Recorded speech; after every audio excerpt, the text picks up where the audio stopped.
Hello guys and welcome back to my channel. आज का दिन बहुत ही खास है क्योंकि आज मैं ऐसा टॉपिक लेके आई हूँ जिसके बारे में सबको बहुत ज़्यादा इनसिक्योरिटीज़ रहती है कि अगर ऐसा कुछ हो गया तो हम क्या करेंगे। So let's get into the topic.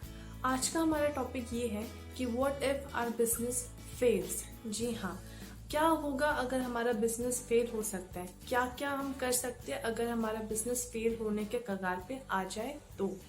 दोस्तों, आज मैं आपसे सिर्फ और सिर्फ 5 पॉइंट डिस्कस करूंगी, 5 इंपॉर्टेंट पॉइंट्स, जिससे आपको पता चल जाएगा कि आपको आपके गिरते हुए या फेल होते हुए बिजनेस के लिए क्या करना चाहिए।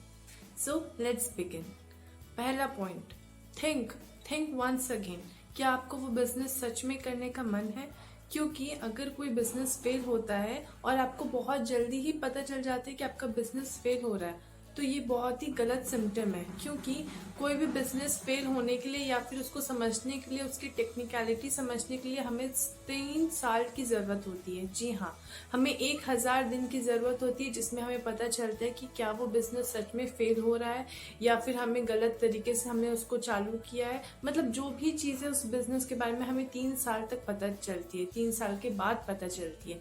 तो हमें कोई भी बिजनेस अगर हम करें तो हमें हमारे पास एक 3 साल का पूरा लेआउट होना चाहिए कि उस बिजनेस में क्या करना है, कैसे करना है, या फिर उसको स्टार्ट करना भी है कि नहीं। तो अगर आपका बिजनेस को 3 साल हो गया, अगर उसके बाद भी ना चल रहा हो, तो आप उसको वहीं पे क्विट कर सकते हैं। बट अगर 3 साल के पहले अगर आपको लग रहा है कि यार मेरा बिजनेस नहीं चल रहा, ये क्या हो गया, ऐसी चीज़ें नहीं जा रही है, तो आपको एक और बार सोचने की ज़रूरत है कि आपको वो बिजनेस सच में स्टार्ट करने की मन था, कि आपको उस बिजनेस में आगे जाने का मन है अभी भी या फिर नहीं है। और अगर है तो उसकी चीज़ों को सुधारने की ज़रूरत है। तो ये बात याद रखिए, हमें 3 साल की ज़रूरत होती है। 3 साल के पहले कोई भी चीज़ अगर हमें अच्छी नहीं लग रही है तो आपको पता होना चाहिए कि आपका दिल को वो काम करने का मन नहीं है। हाँ, हो सकता है एक पॉइंट पे आपको वो काम करने का बहुत ज़्यादा मन हो, बट शायद अब नहीं है। तो इसलिए आपको वहीं पे ड्रॉप आउट कर देना चाहिए। और अगर आपको सच में मन है तो आपको 3 साल तक रुक के उस बिजनेस में काम करना चाहिए और उसको फ्लॉप से हिट बनाने तक की शुरुआत करनी चाहिए। दूसरा और सबसे इम्पोर्टेंट पॉइंट, आपको 1 हफ्ते का गैप लेना चाहिए। आप अपने बिजनेस को पूरी तरीके से बंद कर दीजिए, 1 हफ्ते का छुट्टी दे दीजिए, एम्प्लॉयज़ लोग को सब कुछ बंद कर दीजिए और 1 हफ्ते दिमाग लगाइए। चीज़ों को सोचने की कोशिश कीजिए कि कहाँ पे लैक हो रहा था, कौन सा ऐसा मैनेजर है जिसकी वजह से पूरी गलतियाँ चालू हुई थी, क्या बात था कि हर चीज़ इतने अच्छे से परफेक्शन से हो नहीं पाया। हर एक छोटी छोटी डिटेल में ध्यान दीजिए 1 हफ्ते तक। आपको हो सकता है कि उससे ज़्यादा भी टाइम लगेगा, बट 1 हफ्ते बहुत ही नॉमिनल है और आपको 1 हफ्ते में पता चल जाएगा कि कौन सा ऐसा कैंडिडेट था या फिर कौन सा ऐसा एम्प्लॉय था जिसकी वजह से इतनी सारी गलतियाँ हो रही थी, जिसकी वजह से आपका बिजनेस आगे नहीं बढ़ पा रहा था। शायद वो एक मैनेजर हो सकता है, शायद वो कोई एम्प्लॉय हो सकता है, या फिर कोई भी हो सकता है वो इंसान, शायद वो आप खुद हो सकते हो। कि आपके पूरे बिजनेस के मॉडल में अगर एक टीम छोटा रहता है तो चीज़ें इंफॉर्मेशन फैलाने में ज़्यादा टाइम नहीं लगता। बट जैसे ही एम्प्लॉयज़ ज़्यादा होते हैं, मैनेजर्स बनते हैं, जिसकी वजह से प्रॉब्लम ये होती है कि आपके पास जो भी बात आती है वो फिल्टर होके आती है। कोई भी इन्फॉर्मेशन आपके पास करेक्ट नहीं आती है, बहुत ज़्यादा उसको फिल्टर किया जाता है आपके नीचे वाले एम्प्लॉयज़ की वजह से, जिसकी वजह से आपके पास पूरी इन्फॉर्मेशन नहीं पहुंचती। और इसी की वजह से, लैक ऑफ इन्फॉर्मेशन की वजह से, आपका बिजनेस इधर से उधर गलत डायरेक्शन में जाता है और फ्लॉप होने के ज़्यादा चांसेस होते हैं। तो ये भी रीज़न हो सकता है। तो आपको क्या करना है, सिर्फ और सिर्फ 1 हफ्ते का गैप लेना है, वो आपको बहुत ज़्यादा गाइड करेगा कि आपको क्या कैसे करना है। Third point, see what is in the market. For example, अगर कोई भी मार्केट में नई चीज़ आई है और वो बहुत ज़्यादा पॉपुलर है, बट आप अनपॉपुलर चीज़ें सेल कर रहे हो, तो आपके लिए बहुत ज़्यादा ये एक प्रकार का डीमेरिट हो सकता है। क्योंकि जो भी मार्केट में नया आया है, लोग उसी को पसंद करते हैं, उसी को लेना और उसी को खाना पीना चाहते हैं। तो हमें समझने की ज़रूरत है कि what is in the real market. जी हाँ, तो हमें पता होना चाहिए कि रियल मार्केट में क्या है। उसका एक प्लेटफॉर्म हो सकता है शायद सोशल मीडिया के थ्रू आपको पता चल सकता है कि ऐसा कौन सा चीज़ है जो रियल मार्केट में काम कर रहा है। फॉर एग्जाम्पल, आपका एक बेकरी शॉप है, तो आपको पता होना चाहिए कि बेकरी शॉप में आप ब्रेड सेल करते हो, आप पिज्ज़ा सेल करते हो, बहुत कुछ सेल करते हो। बट आपको अगर आपने सोशल मीडिया या फिर न्यू ट्रेंड के बारे में जाना तो आपको पता चलेगा कि अभी कपकेक्स ज़्यादा डिमांड में।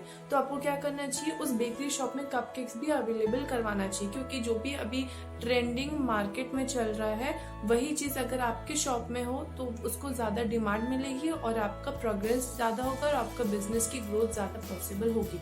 तो आपको क्या पता होना चाहिए कि what is in the market, क्या नया ट्रेंड आ गया है मार्केट में और क्या चीज़ आने वाला है, उस हिसाब से आप अपने आप को किस तरीके से इवॉल्व कर सकते हो। तो आपको अपने आप को इन्वॉल्व और आपका मार्केटों को इन्वॉल्व करना बहुत ज़्यादा ज़रूरी है, क्योंकि वो आपको बहुत ज़्यादा काम आएगा आगे बढ़ने में। क्योंकि अगर आपका मार्केट इवॉल्व नहीं किया टाइम के साथ तो आप बहुत पीछे हट जाओगे और आपको नए मार्केट आपको धक्का देख के हमेशा के लिए फेल कर सकते हैं। सो माइंड माई वर्ड्स कि आपको अपने आप को इवॉल्व और इन्वॉल्व करने की ज़रूरत है इस न्यू मार्केट प्लेस में। फोर्थ पॉइंट, अब जबकि आपको पता चल गया कि क्या मार्केट में नया है, कैसे आपको काम करना चाहिए, तो आपको अभी स्ट्रैटेजी के बारे में सोचना चाहिए कि क्या न्यू स्ट्रैटेजी आपको अप्लाई करना चाहिए एक इनोवेटिव माइंड के साथ और एक न्यू टेक्निक के साथ कि आपका प्रोडक्ट लोग जल्दी खरीदें।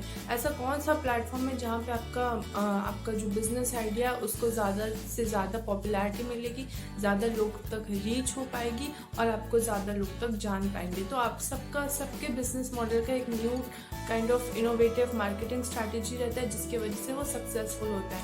मैंने अपने पिछले वीडियो में बताया था एक कि रेड बुल ने अपनी कंपनी को कैसे अच्छा बनाया और अपने मार्केटिंग स्ट्रैटेजी पे क्या काम किया। उसने ये काम किया था कि अगर कोई भी उसके पास उसका एक रेड बुल का कंपनी था जिसके सेल उतना ज़्यादा अच्छा नहीं हो पा रहा था, तो उसने क्या किया, बहुत सारे कैफ़ेज़ के पास उसने अपना एक डस्टबिन रखा जिसमें उसने रेड बुल के कैंस को डंप किया था। जी हाँ, एक अपने रेड बुल के कैंस को डंप करके रखा हुआ था।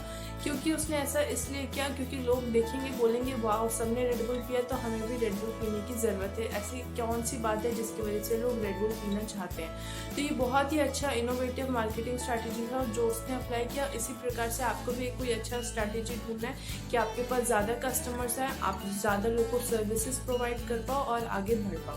तो अपना इनोवेटिव आइडिया सोच के रखिए।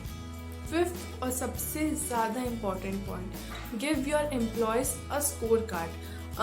स्कोर कार्ड का डिफरेंट मीनिंग हो सकता है अलग अलग सिस्टम के हिसाब से, बट मेरे सिस्टम के हिसाब से स्कोर कार्ड का यही मीनिंग है कि आप अपने एम्प्लॉयज़ को एक स्मॉल साइज पॉकेट साइज एक स्कोर कार्ड दे के रखिए जो वो अपने वॉलेट में या फिर अपने जेबों में रख सकें। क्यों हमें ये ज़रूरी है, क्योंकि अगर एक स्कोर कार्ड उनके पास होगा तो उनको अपने टारगेट्स पता होंगे, अपने विजन पता होगा और अपना मिशन पता होगा। तो अगर आप एक स्कोर कार्ड उनको दे के रखें तो उससे उनको पता रहेगा कि उनको एक हफ्ते का उनका टारगेट क्या है, मे बी उनको पता रहेगा उनका एक साल का टारगेट क्या है, मे बी उनको पता रहेगा कि आज हमारा जितना रेवेन्यू जनरेशन है आगे हमें उसको कितना ज़्यादा बढ़ाने की ज़रूरत है।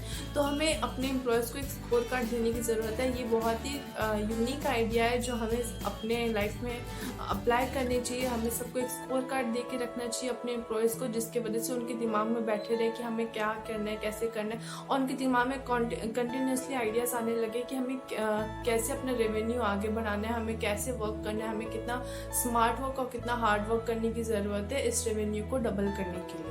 तो अगर आपने अपने एम्प्लॉयज़ को अपना टारगेट दे के रखा और उसमें कंटिन्यूसली देखते रहे, उसको असिस्ट करते रहे, तो ये पॉसिबल हो सकता है कि आपके कंपनी जल्द से जल्द बेटर हो सकेगी। और सबको अगर अपना टारगेट्स पते होंगे तो वो उस हिसाब से काम करेंगे और अल्टीमेटली फ़ायदा आपका होगा।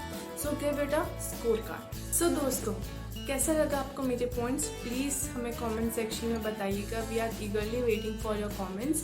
एंड अगर आपको कोई भी लेटेस्ट वीडियोस चाहिए किसी एक बिजनेस के टॉपिक पे, सो प्लीज़ हमें कमेंट सेक्शन में बताइएगा। हम आपके लिए पक्का वो वीडियो लेके आएंगे, आपको उसके बारे में बहुत अच्छे से समझाने की कोशिश करेंगे। हमारी टीम बहुत ज़्यादा आपके लिए मेहनत करेगी। सो आपका एक कॉमेंट भी हमारे लिए बहुत ज़्यादा इम्पॉर्टेंट है। So please comment us.